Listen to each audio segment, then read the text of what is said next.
ಈ ಮೂಡಾ ಪ್ರಕರಣಕ್ಕೆ ಸಂಬಂಧಪಟ್ಟ ಹಾಗೆ ಅಂದ್ರೆ 14 ಸೈಟ್ಗಳನ್ನ ಸಿದ್ದರಾಮಯ್ಯನವರ ಪತ್ನಿಗೆ ನೀಡಿದ್ದಂತಹ ಒಂದು ಆರೋಪಕ್ಕೆ ಸಂಬಂಧಪಟ್ಟ ಹಾಗಿನ ಸುದೀರ್ಘ ತನಿಖೆಯ ನಂತರದಲ್ಲಿ ಬಿ ರಿಪೋರ್ಟ್ ಅನ್ನ ಸಲ್ಲಿಸಿತ್ತಲ್ಲ ಲೋಕಾಯುಕ್ತ ಪೊಲೀಸರು. ಆ ಬಿ ರಿಪೋರ್ಟ್ ಅನ್ನ ಕೋರ್ಟ್ ಪುರಸ್ಕರಿಸಿದೆ. ಹೌದು, ಲೋಕಾಯುಕ್ತ ಪೊಲೀಸರ ಬಿ ರಿಪೋರ್ಟ್ ಅನ್ನ ಪ್ರಶ್ನಿಸಿ ದೂರುದಾರ ಸ್ನೇಹಮಯಿ ಕೃಷ್ಣ ಅವರು ಒಂದು ಅರ್ಜಿಯನ್ನ ಸಲ್ಲಿಸಿದ್ರು. ಅದಕ್ಕೆ ಸಂಬಂಧಪಟ್ಟ ಹಾಗಿನ ವಾದ ಪ್ರತಿವಾದ ನಡೆದಿತ್ತು. ಈಗ ಕೋರ್ಟ್ ಆ ಬಿ ರಿಪೋರ್ಟ್ ಅನ್ನ ಪುರಸ್ಕರಿಸಿದೆ. ಇನ್ ಕೇಸ್ ಅಕಸ್ಮಾತ್ ಆಗಿ ಏನಾದ್ರೂ ಕೋರ್ಟ್ ಆ ಬಿ ರಿಪೋರ್ಟ್ ಅನ್ನ ತಿರಸ್ಕರಿಸಿದ್ರೆ ಸಿದ್ದರಾಮಯ್ಯನವರಿಗೆ ದೊಡ್ಡ ಸಂಕಷ್ಟ ಎದುರಾಗ್ತಾ ಇತ್ತು. ಆದ್ರೆ ಕೋರ್ಟ್ ಈಗ ಬಿ ರಿಪೋರ್ಟ್ ಅನ್ನ ಪುರಸ್ಕರಿಸಿದೆ ಅನ್ನುವಂಥದ್ದು ತಿಳಿದು ಬರ್ತಾ ಇದೆ. ಅಂದ್ರೆ ತನಿಖಾ ಸಂಸ್ಥೆಗೆ ಪ್ರಕರಣ, ಅಂದ್ರೆ ತನಿಖಾ ಸಂಸ್ಥೆ ಅಂದ್ರೆ ಇಲ್ಲಿ ಲೋಕಾಯುಕ್ತರಿದ್ದು, ಸೊ ಪ್ರಕರಣದಲ್ಲಿ ಸಾಕ್ಷ್ಯಾಧಾರಗಳು ಲಭ್ಯ ಆಗದೆ ಇದ್ದಾಗ ಅಥವಾ ಆರೋಪ ಸಾಬೀತುಪಡಿಸೋದಕ್ಕೆ ಸಾಧ್ಯ ಇಲ್ಲ ಅಂತ ಹೇಳಿ ಕಂಡು ಬಂದಂತಹ ಸಂದರ್ಭದಲ್ಲಿ ಬಿ ರಿಪೋರ್ಟ್ ಅನ್ನ ಸಲ್ಲಿಸಲಾಗುತ್ತೆ. ಸಿದ್ದರಾಮಯ್ಯನವರ ವಿಚಾರವಾಗಿಯೂ ಕೂಡ ಬಿ ರಿಪೋರ್ಟ್ ಅನ್ನ ಸಲ್ಲಿಸಲಾಗಿತ್ತು. ಆದ್ರೆ ಈ ಬಿ ರಿಪೋರ್ಟ್ ವಿಚಾರವಾಗಿ ಕೋರ್ಟ್ ಪುರಸ್ಕರಿಸುತ್ತೋ ಇಲ್ವೋ ಅನ್ನುವಂಥದ್ದನ್ನ ನಾವು ನೋಡ್ಬೇಕಿತ್ತು. ಇದು ಸಿಎಂ ಅವರ ಪತ್ನಿ ಬಾಮೈದ ಮಲ್ಲಿಕಾರ್ಜುನ್ ಸ್ವಾಮಿ ಇವರೆಲ್ಲರಿಗೂ ಕೂಡ ಈಗೊಂದು ರಿಲೀಫ್ ಸಿಕ್ಕಂಗಾಗಿದೆ. ಜಮೀನು ಮಾಲೀಕ ದೇವರಾಜು ಅವರಿಗೂ ಕೂಡ ಇದೊಂದು ರೀತಿ ಬಿಗ್ ರಿಲೀಫ್. ಉಳಿದವರ ಮೇಲಿನ ತನಿಖೆಯನ್ನ ಮುಂದುವರಿಸೋದಕ್ಕೆ ಆದೇಶವನ್ನ ಮಾಡಲಾಗಿದೆ. ಅಂದ್ರೆ ಇದರಲ್ಲಿ ಅಧಿಕಾರಿಗಳು ಕಳ್ಳಾಟ ಆಡಿದ್ದಾರೆ ಅನ್ನುವಂಥದ್ದು ತನಿಖಾ ಸಂದರ್ಭದಲ್ಲಿ ತಿಳಿದು ಬಂದಿದ್ದಂತಹ ಸಂಗತಿ. ಅಧಿಕಾರಿಗಳದ್ದು ಏನಿದ್ರು ಇಲ್ಲಿ ಲೋಪ. ಮುಖ್ಯಮಂತ್ರಿಗಳ ಪತ್ನಿ, ಮುಖ್ಯಮಂತ್ರಿಗಳ ಪತ್ನಿಯ ಸಹೋದರ ಅಂದ್ರೆ ಸಿದ್ದರಾಮಯ್ಯನವರಿಗೆ ಬಾಮೈದ ಇವ್ರ, ಆಮೇಲೆ ಆ ಜಮೀನು ಮಾಲೀಕ ದೇವರಾಜು ಇವರೆಲ್ಲರಿಗೂ ಕೂಡ ಈಗ ರಿಲೀಫ್ ಸಿಕ್ಕಂತಾಗಿದೆ. ಲೋಕಾಯುಕ್ತ ಏನ್ ಹೇಳಿತ್ತು, ಸುಮಾರು 70 ಸಾಕ್ಷ್ಯಗಳನ್ನ ಏನೋ ಇದರಲ್ಲಿ ವಿಚಾರಿಸಿದ್ವಿ. ಸಾಕ್ಷ್ಯ 70 ಅಥವಾ ಅದಕ್ಕಿಂತ ಏನೋ ಹೆಚ್ಚಿತ್ತೇನೋ ಅಷ್ಟು ಸ್ಪಷ್ಟತೆ ಇಲ್ಲ, ಬಟ್ ಬಹಳ ಸಾಕ್ಷ್ಯಗಳನ್ನ ನಾವು ವಿಚಾರಿಸಿದ್ವಿ. ಯಾರೊಬ್ರು ಕೂಡ ಸಿಎಂ ಅಧಿಕಾರ ದುರುಪಯೋಗದ ಬಗ್ಗೆ ಹೇಳಿಕೆ ಕೊಟ್ಟಿಲ್ಲ ಅನ್ನುವಂಥದ್ದು ಕೂಡ ಉಲ್ಲೇಖ ಆಗಿತ್ತು. ಹಾಗಾಗಿ ಇಲ್ಲಿ ಆರೋಪ ಏನು, ಮುಖ್ಯಮಂತ್ರಿಗಳು ತಮ್ಮ ಅಧಿಕಾರವನ್ನ ದುರ್ಬಳಕೆ ಮಾಡ್ಕೊಂಡಿದ್ದಾರೆ ಅನ್ನುವಂಥದ್ದು ಆರೋಪ. ಆಗಿನಿಂದನೂ ಅವ್ರು ವಿಪಕ್ಷ ನಾಯಕರಾಗಿಂದನೂ ಕೂಡ ಇದೆಲ್ಲ ದುರ್ಬಳಕೆ ಆಗಿದೆ ಅನ್ನುವಂಥದ್ದು ವಿಚಾರ ಇತ್ತು. ಬಟ್ ಬಹುಶಃ ಆ ವಿಚಾರವಾಗಿನ ಬಿ ರಿಪೋರ್ಟ್, ಬನ್ನಿ ರಮೇಶ್ ನಮ್ಮ ಜೊತೆಗೆ ಸಂಪರ್ಕದಲ್ಲಿದ್ದಾರೆ, ನಮ್ಮ ಹಿರಿಯ ಪ್ರತಿನಿಧಿ ರಮೇಶ್. ಈ ಬಿ ರಿಪೋರ್ಟ್ ಅನ್ನ ತಿರಸ್ಕರಿಸುವಂತ ನಿಟ್ಟಿನಲ್ಲಿ ಕೋರ್ಟ್ಗೆ ಕಂಡು ಬಂದಂತ ಅಂಶಗಳು ಏನೇನಿರ್ಬೋದು ಬಿ ರಿಪೋರ್ಟ್ ಅನ್ನ ಪುರಸ್ಕರಿಸಿರುವ ವಿಚಾರವಾಗಿ? ಆಮೇಲೆ ಮುಖ್ಯಮಂತ್ರಿಗಳಿಗೆ ಇದು ಹೇಗೆ ರಿಲೀಫ್? ಆಮೇಲೆ ಈಗ ಇಡಿ ಎಲ್ಲ ಇದಕ್ಕೆ ಸಂಬಂಧಪಟ್ಟಂಗೆಲ್ಲ ತನಿಖೆಗೆ ಇಳಿದಿತ್ತಲ್ಲ, ಅವರಿಗೂ ಏನಾದ್ರು ಸ್ವಲ್ಪ ಹಿನ್ನಡೆನಾ ರಮೇಶ್? ಇದು ಏನ್ ಕತೆ? ಖಂಡಿತ ಮಾಲ್ತೇಶ್, ಈಗ ಇಡಿಗೆ ಬಹಳ ದೊಡ್ಡ ಹಿನ್ನಡೆ ಅಂತ ಹೇಳ್ಬೋದು. ಜೊತೆಗೆ ಸಿದ್ದರಾಮಯ್ಯಗೆ ಬಹಳ ದೊಡ್ಡ ಒಂದು ರಿಲೀಫ್ ಅಂತ ಹೇಳ್ಬೋದು. ಯಾಕಂದ್ರೆ ಈಗ ಲೋಕಾಯುಕ್ತ ಪೊಲೀಸರು ಬಿ ರಿಪೋರ್ಟ್ ಅನ್ನ ಸಲ್ಲಿಸಿದ್ರು. ಅದಕ್ಕೆ ಲೋಕಾಯುಕ್ತ ಪೊಲೀಸರು ಕೊಟ್ಟಂತ ಕಾರಣ ಏನಂತಂದ್ರೆ, ನಾವು ಸುಮಾರು 70 ಸಾಕ್ಷಿಗಳ ಒಂದು ಸಾಕ್ಷ್ಯ ವಿಚಾರಣೆಯನ್ನ ನಡೆಸಿದೀವಿ. ಇದರಲ್ಲಿ ಯಾವುದೇ ಸಾಕ್ಷಿ ಕೂಡ ಸಿದ್ದರಾಮಯ್ಯ ವಿರುದ್ಧ ಆಗ್ಲಿ ಅಥವಾ ಅವ್ರ ಪತ್ನಿ ವಿರುದ್ಧ ಆಗ್ಲಿ, ಭೂ ಮಾಲೀಕನ ವಿರುದ್ಧ ಆಗ್ಲಿ, ಅವ್ರ ಬಾಬುಮೈದ ವಿರುದ್ಧ ಆಗ್ಲಿ ಹೇಳಿಕೆಯನ್ನ ಕೊಟ್ಟಿಲ್ಲ.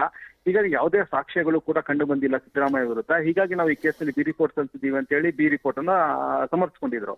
ಕೋರ್ಟ್ ಇವಾಗ ಬಿ ರಿಪೋರ್ಟ್ ಅನ್ನ ಒಪ್ಕೊಂಡಿದೆ. ಜೊತೆಗೆ ಈ 4 ವಿರುದ್ಧ ಕೇಸ್ ಏನ್ ನಡೆದಿದೆ ಆ ಕೇಸ್ ಅನ್ನ ಕೈ ಬಿಟ್ಟಿದೆ. ಉಳಿದವರ ವಿರುದ್ಧ ಅಂದ್ರೆ ಈಗ ಮೂಡಾ ಕೇಸ್ನಲ್ಲಿ, ಮೂಡಾ ಹಗರಣದಲ್ಲಿ ಬೇರೆ ಬೇರೆ ಅಧಿಕಾರಿಗಳೆಲ್ಲ ಶಾಮೀಲಾಗಿದ್ದಾರೆ. ಹೀಗಾಗಿ ಆ ಅಧಿಕಾರಿಗಳ ವಿರುದ್ಧ ಏನ್ ತನಿಖೆ ಇದೆ ಆ ತನಿಖೆ ಮುಂದುವರಿಸಿ ಅಂತ ಹೇಳಿ ಸೂಚನೆಯನ್ನು ಕೊಟ್ಟಿದೆ. ಇಡಿ ಕೂಡ ಲಿಮಿಟೆಡ್ ಸ್ಕೋಪ್ ಅಲ್ಲಿ, ಅಂದ್ರೆ ಬೇರೆ ಬೇರೆ ಈ ಸಿದ್ದರಾಮಯ್ಯ ಮತ್ತೆ ಪತ್ನಿ ವಿರುದ್ಧ ಈಗಾಗಲೇ ಏನು ಬಿ ರಿಪೋರ್ಟ್ ಅಂಗೀಕಾರ ಆಗಿರೋದ್ರಿಂದ ಅವ್ರ ವಿರುದ್ಧ ಇಡಿ ತನಿಖೆ ನಡೆಸೋಕ್ಕಾಗೋದಿಲ್ಲ. ಆದ್ರೆ ಮೂಡಾ ಹಗರಣಕ್ಕೆ ಸಂಬಂಧಪಟ್ಟಂತೆ ಇಡಿ ತನಿಖೆ ನಡೀತಾ ಇದೆ. ಅವರು ಅದನ್ನ ಆ ತನಿಖೆಯನ್ನು ಮುಂದುವರಿಸಬಹುದು ಅಂತ ಕೂಡ ಈಗ ಕೋರ್ಟ್ ಹೇಳಿದೆ. ಈಗ ಈ ಕೇಸಲ್ಲಿ ಬಿ ರಿಪೋರ್ಟ್ ಅಂಗೀಕಾರ ಆಗಿರೋದ್ರಿಂದ, ಈ ಕೇಸನ್ನ ಕೈ ಬಿಟ್ಟಿರೋದ್ರಿಂದ ಈಗ ಸಿದ್ದರಾಮಯ್ಯಗೆ ಇದ್ದಂತ ಬಹಳ ದೊಡ್ಡ ಇದು ಕೇಸ್ ಏನಿದೆ ಅದು ಬಿಡುಗಡೆ ಅಂದ್ರೆ ಈಚೆ ಬಂದಂತಾಗಿದೆ. ಹೀಗಾಗಿ ಅವ್ರಿಗೆ ದೊಡ್ಡ ರಿಲೀಫ್ ಇದು. ಈಗ ಉಳಿದವರ ವಿರುದ್ಧ ಅಂದ್ರೆ ಮೂಡಾ ಹಗರಣ ತನಿಖೆ ಮುಂದುವರಿಯುತ್ತೆ. ಮತ್ತೆ ಈಗಾಗಲೇ ಪ್ರೆಡಿಕೇಟ್ ಅಫೆನ್ಸ್ ಇಲ್ಲದೆ ಇರೋದ್ರಿಂದ ಇಡೀ ಕೇಸ್ನಲ್ಲಿ ಸಿದ್ದರಾಮಯ್ಯ ವಿರುದ್ಧ ಆಗಲಿ ಅವ್ರ ಪತ್ನಿ ವಿರುದ್ಧ ಆಗಲಿ ತನಿಖೆ ನಡೆಸೋಕೆ ಸಾಧ್ಯ ಆಗೋದಿಲ್ಲ. ಹೀಗಾಗಿ ಇದು ಎಲ್ಲಾ ರೀತಿಯಲ್ಲೂ ಕೂಡ ಸಿದ್ದರಾಮಯ್ಯ ಅವರಿಗೆ ಬಹಳ ದೊಡ್ಡ ರಿಲೀಫ್ ಅಂತ ಹೇಳಿ ಹೇಳ್ಬೋದು ಮಲ್ತೇಶ್. ಓಕೆ ರಮೇಶ್, ಇನ್ನೊಂದು ವಿಚಾರ ಅಂದ್ರೆ ಇದು ಸ್ನೇಹಮಯಿ ಕೃಷ್ಣ ಅವರು ಸಲ್ಲಿಸಿದ್ದಂತ ಅರ್ಜಿ ಅಲ್ವಾ, ಅಥವಾ ಪ್ರಶ್ನಿಸಿದ್ದಂತ ಈ ಬಿ ರಿಪೋರ್ಟ್ ಅಲ್ವಾ ರಮೇಶ್? ಇಡಿ ಕೂಡ ಈ ಹಿಂದೆ ಏನೋ ಈ ಬಿ ರಿಪೋರ್ಟ್ ಅನ್ನ ಪ್ರಶ್ನೆ ಮಾಡಿತ್ತಲ್ಲ, ಬಹುಶಃ ಕೋರ್ಟ್ ಅದನ್ನೇನೋ ಮುಂದೂಡಿತ್ತು. ಸೊ ಅದಕ್ಕೇನಾದ್ರೂ ಇದು ಇಂಪ್ಯಾಕ್ಟ್ ಆಗುತ್ತಾ ಅಥವಾ ಅದು ಯಥಾ ಪ್ರಕಾರವಾಗಿ ಮತ್ತೆ ನಡೆಯುತ್ತಾ? ಜೊತೆಗೆ ಮುಂದೇನು ಈಗ ದೂರುದಾರರಿಗೆ ಅಂತ ಮತ್ತೆ ಹೈಯರ್ ಕೋರ್ಟಿಗೆ ಹೋಗಿ ಇದನ್ನ ಪ್ರಶ್ನೆ ಮಾಡೋಕ್ಕೆಲ್ಲ ಅವಕಾಶ ಇದೆ? ಯಾಕಂದ್ರೆ ಅವ್ರು ಬಹಳಷ್ಟು ಫ್ಯಾಕ್ಟ್ಸ್ ಗಳನ್ನೆಲ್ಲ ತೋರಿಸ್ತಾ ಇದ್ರು, ಈ ಬಿ ರಿಪೋರ್ಟ್ ಹಾಕಕ್ಕೆ ಸಾಧ್ಯನೇ ಇಲ್ಲ ಅನ್ನುವಂತ ರೀತಿಯಾಗಿ ಆ ವಾದ ರಮೇಶ್.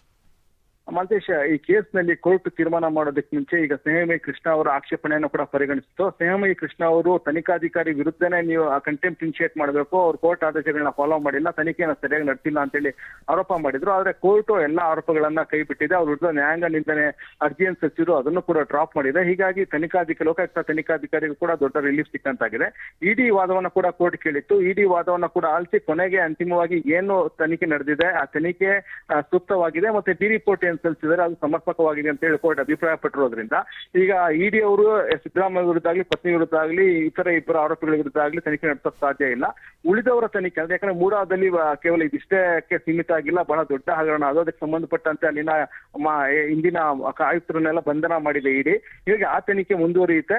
ಜೊತೆಗೆ ಲೋಕಾಯುಕ್ತ ಪೊಲೀಸರು ಕೂಡ ಉಳಿದವರ ವಿರುದ್ಧ ತನಿಖೆನ ಮುಂದುವರಿಸಬೇಕು ಅಂತ ಹೇಳಿದೆ. ಈಗ ಇರುವಂತ ಆಪ್ಷನ್ ಏನಂತಂದ್ರೆ ಈಗ ಇದನ್ನ ಅವರು ಹೈಕೋರ್ಟ್ ನಲ್ಲಿ ಚಾಲೆಂಜ್ ಮಾಡಬಹುದು. ಸ್ನೇಹಿಮಯಿ ಕೃಷ್ಣ ಅವರು ಈ ಕೋರ್ಟ್ ಆದೇಶವನ್ನ ಪ್ರಶ್ನೆ ಮಾಡಿ ಹೈಕೋರ್ಟ್ ನಲ್ಲಿ ಅರ್ಜಿಯನ್ನ ಸಲ್ಲಿಸಬಹುದು.